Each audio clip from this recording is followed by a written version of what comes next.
Rollins order দাদা।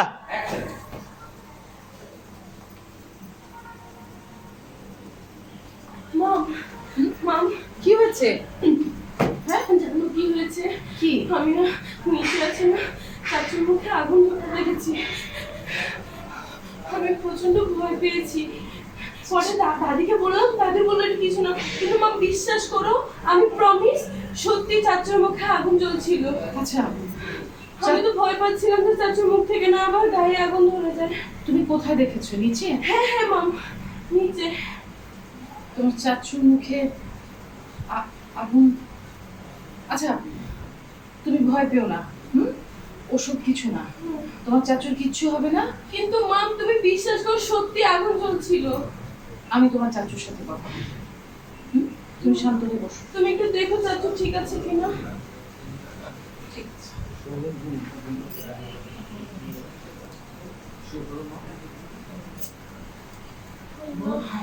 না